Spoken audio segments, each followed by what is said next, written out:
இயேசுவின் அன்பு பிள்ளைகளே, சில வாரங்களாக கண்களின் வல்லமை எவ்வளவு முக்கியமானது நம்முடைய வாழ்க்கையில் என்று சிலருடைய கண்களை குறித்து நாம் பார்த்தோம். சிம்சோனின் கண்கள் இச்சைக்குள்ளான கண்கள், தாவீதின் கண்கள் பத்சேபாளிடத்தில் பாவம் செய்தது. சிம்சோனின் கண்கள் 3 பெலிஸ்திய பெண்ணிடம் விபச்சாரம் செய்தது. இப்படி நிறைய நம்ம பார்த்தோம். கடைசி அந்த மோசேயின் கண்கள் மறிக்கும் பொழுது, அதையும் ஏற்கனவே சொல்லியிருந்தோம், ஞாபகப்படுத்துறேன். யோசுவா 34ஆம் அதிகாரம் 7ஆம் வசனம். மோசே மறிக்கிற பொழுது 120 வயதாக இருந்தான். அவன் கண் இருளடையவும் இல்லை, அவன் பலன் குறையவும் இல்லை. எதுக்காக அந்த கண்களை குறித்து மோசே சில தப்புங்கள்லாம் பண்றாரு. ஆனா மறிக்கும் சூழ்நிலையில் இந்த கண்கள் இருளடையவே இல்லைன்னு ஆண்டவர் வந்து ஒரு பெரிய சாட்சி மோசேயின் மூலம் நமக்கு சொல்கிறார். அப்போ கண்கள் நமக்கு ரொம்ப முக்கியமானது. நாம் அதை கண்களை கொண்டு நாம் பார்க்கிறோம். நல்லதை பார்க்கிறோமா, இச்சையானதை பார்க்கிறோமா, அது நம்ம கிட்ட தான் இருக்குது. நம் கண்கள் கடவுளை தேடுகிறதா, சத்தியத்தை வாசிக்கிறதா, சத்தியத்தை தேடுகிறதா? இப்படி இந்த கண்களுக்கு முக்கியத்துவம் குறித்து நிறைய இருக்குது. இந்த லேயாளின் கண்கள், நிறைய பேர் சொல்லுவாங்க லேயாளின் கண்கள் அது சரியில்லை, ஒரு மாதிரி டெண்டர் ஆகி கூச்சம் நிறைந்த கண்கள். ஆனால் அந்த கண்கள் எப்படி ஆண்டவரை தேடினது என்பதை ஒரு சில வசனங்களை வைத்து பார்ப்போம். இந்த யாக்கோபு தன் தகப்பன் தாய் வீட்டில் ஏற்பட்ட பிரச்சனை தன் சகோதரனிடத்தில் ஏசாவினிடத்திலும் ஈசாக்கினிடத்திலும், உங்களுக்கு தெரியும், எல்லாருக்குமே தெரியும், நமக்கும் தெரியும். அந்த பிரச்சனை நிமித்தம் தன் மாமா வீட்டுக்கு, பதனாராமிலே இருக்கிற தன் மாமா லாபான் வீட்டிற்கு போகிறார். அங்கு அவருக்கு 2 மனைவி, லேயாள், ராகேல். யாக்கோபுக்கு ராகேல் மேல் தெரியும். ஏனென்றால் ராகேல் லேயாளின் கண்கள் 29ஆம் அதிகாரம் 17ஆம் வசனம். லேயாளுடைய கண்கள் கூச்ச பார்வையா இருந்தது, ராகேலோ ரூபவதியும் பார்வைக்கு அழகானவளமாய் இருந்தாள். அவன் கண்களுக்கு அந்த ராகேல் ரொம்ப அழகானவளா இருந்தார். ராகேலை பிடிச்சதுனால லேயாலை பிடிக்கல. கண்கள் கூச்சம் தான் சொல்லியிருந்த வழி லேயாலும் அழகானவளா தான் இருந்திருப்பாங்க. கண்கள் கொஞ்சம் குறைபாடு. ஆனால் அந்த கண்கள் அந்த குறைபாட்டை லேயால் எந்த சூழ்நிலையிலும் மற்றொரு மேல் கோபத்தையோ எரிச்சலையோ தன் வாழ்நாளில் காட்டவே இல்லை. இந்த யாக்கோபு பாருங்க, அந்த ராகேல் மேல் வைத்த பிரியத்தின் நிமித்தம் 7 வருடம் அவருடைய மாமா வீட்டில் வேலை செய்யும் பொழுது லாபானால் ஏமாற்றப்பட்டு லேயால் மனைவியாக கொடுக்கப்படுகிறார். ஆனால் அவருடைய பழைய சரித்திரத்தெல்லாம் வச்சு பார்க்கும் பொழுது யாக்கோபு ஏமாந்த மாதிரி தெரியல.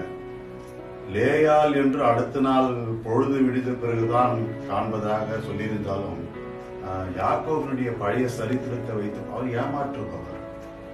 தன் தகப்பனை ஏமாற்றினவர், தன் சகோதரனை ஏமாற்றினவர், தன் தகப்பனுக்கு விரோதமாக தவறுகள், கடவுளுக்கு விரோதமாக தவறுகள் செய்துதான் இங்கே இந்த மாமா வீட்டுக்கு வருகிறார்.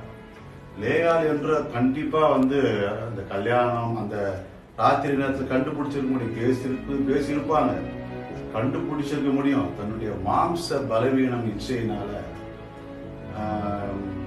யாக்கோபு அது தெரியாத மாதிரி காமிச்சிருப்பாரோன்னு ஒரு எண்ணம் வருது. ஏன்னா அது பாருங்க, ராகேலை மட்டும் நேசித்த யாக்கோபு அதுக்கப்புறம் 2 வேலைக்காரிய கல்யாணம் பண்ணிக்கிறார், 4 ஒய்ஃப். அதை வச்சு பார்க்கும்பொழுது ஒருவேளை லேயால் தன் மனைவியாக கொடுத்து தெரிஞ்சிருந்தோம் தெரியாத மாதிரி அவர் நடிச்சிருப்பாரோ தெரியல. அது எப்படின்னா இருக்கட்டும், லேயாலை முழுவதுமாக வெறுத்த யாக்கோபு. அவன் 7 பிள்ளைங்கன்னு நினைக்கிறாங்க. லேயாள் பெற்றெடுத்தது 7 பிள்ளைகள். தன் கணவருக்கு உண்மையாக இருந்து கீழ்ப்படிந்து கடவுளுக்கு பயந்து அந்த லேயாள் யாக்கோபுக்கு எவ்வளோ ஒரு கசப்பான மனுஷனா இந்த யாக்கோபு தன் மனைவியை விடுத்தாலும் ஒரு இடத்துலையும் யாக்கோபை குறித்து கோபமோ முறுமுறுக்கோ இல்லை. தன் தகப்பனர் மேல கோபப்படலை. ஏனென்றால் லாபான் நினைத்திருந்தால் அந்த 7 வருடம் யாக்கோபு வேலை செய்திருக்கும் பொழுது இந்த லேயாளுக்கு ஒரு மாப்பிள்ளை பார்த்து கல்யாணம் செய்திருக்க முடியும். அதையும் அந்த மனுஷன் செய்யல. ஒருவேளை யாக்கோபு ஏமாத்தணும்னு செஞ்சாரா அதுவும் தெரியல. இந்த ராகேல் பாருங்க, ராகேலும் மனைவியா கொடுத்த பிறகு லேயாளுக்கு பிள்ளைகள் பிறக்கிறது. ஆனால் கடவுளோ ராகேலின் கர்ப்பத்தை அடைத்திருந்தார் என்று வசனம் சொல்லுது. ராகேல் என்ன பண்றாங்க, தனக்கு குழந்தை இல்லைன்னு ஆதியாகமம் 30ஆம் அதிகாரம் 1ஆம் வசனம், ராகேல் தான் யாக்கோபுக்கு பிள்ளைகளை பெறாததை கண்டு தன் சகோதரின் மேல் பொறாமை கொண்டு, இந்த மாதிரி பிள்ளை பிறகுலன்னு லேயாள் மேல பொறாமை கொண்டு யாக்கோபை நோக்கி, எனக்கு பிள்ளை கொடும், இல்லாவிட்டால் நான் சாகிறேன் என்றான். ஒரு தேவ பிள்ளை அப்படி சொல்லாமா? எனக்கு பிள்ளை கொடுன்னா என்ன பண்ணிருக்கணும்? ஆண்டவரை தேடி இருக்கணும். யாக்கோபும் ராகேலும் கடவுளை தேடி இருக்க வேண்டும். ஆனா இந்த அம்மா என்ன சொல்றாங்கன்னா, செத்து போயிடுறேன் எரிஞ்சு விழுறாங்க. இந்த யாக்கோபு சொல்ற அடுத்த வசனத்துல, தேவன் அல்லவா உன் கர்ப்பத்தை அடைத்திருக்கிறார் சொல்லிட்டு யாக்கோபு என்ன பண்ணிருக்கணும்? ஈசாக்கு என்ன பண்ணாரு? ரெபேக்காலுக்கு குழந்தை இல்லைன்னு 25ஆம் அதிகாரம் பாருங்க. 25ஆம் அதிகாரம் 21ஆம் வசனம், மலடியா இருந்த தன் மனைவிக்காக ஈசாக்கு கர்த்தரை நோக்கி வேண்டுதல் செய்தான். கர்த்தர் அவன் வேண்டுதலை கேட்டருளினார். அவன் மனைவி ரெபேக்கால் கர்ப்பம் தரித்தாள். அவங்க 2 பேரும் கடவுளை தேடினாங்க. ஆனா இந்த மனுஷன் பாருங்க தட்டி கழிக்கிறாரு. கடவுள் தான் அந்த மாதிரி பண்றாரு, நான் என்ன பண்ண முடியும்? அந்த ராகேல் கூட பாத்தீங்கன்னா கடவுளை தேடல. ஆனா அந்த லேயாள் பாருங்க, அந்த கண்கள் குறைபாடு உள்ள ஒரே காரணத்துக்காக தன் தகப்பனால் புறக்கணிக்கப்பட்டால், தன் சகோதரியால் வெறுக்கப்பட்டால், தன் புருஷன் முக்கியமான ஆளு யாக்கோபால் முற்றிலும் நிராகரிக்கப்பட்டார். ஆனா நீங்க பாத்தீங்கன்னா இந்த லேயாள் ஒரு இடத்துல கூட தன் சகோதரி மேலேயோ புருஷன் மேலேயோ தன் அப்பா மேலேயோ கடவுள் மேலேயோ முறுமுறுக்கவே இல்லை. ஒரு நல்ல தேவ பிள்ளையாய் வாழ்ந்ததினால் லேயாள் இந்த 29ஆம் அதிகாரம் 31ஆம் வசனம், லேயாள் அற்பமாய் எண்ணப்பட்டாள் என்று கர்த்தர் கண்டு அவள் கர்ப்பம் தரிக்கும்படி செய்தார். ராகேலோ மலடியா இருந்தார். எல்லாராலும் புறக்கணிக்கப்பட்ட லேயாள், ஆனால் கர்த்தரால் பாத்தீங்கன்னா மிகவும் நினைக்கப்பட்ட ஒரு மனுஷி லேயாள். எல்லா மனுஷனும் தகப்பன் எல்லாரும் யாக்கோபு எல்லாராலும் லேயாள் ஒதுக்கப்பட்டார்.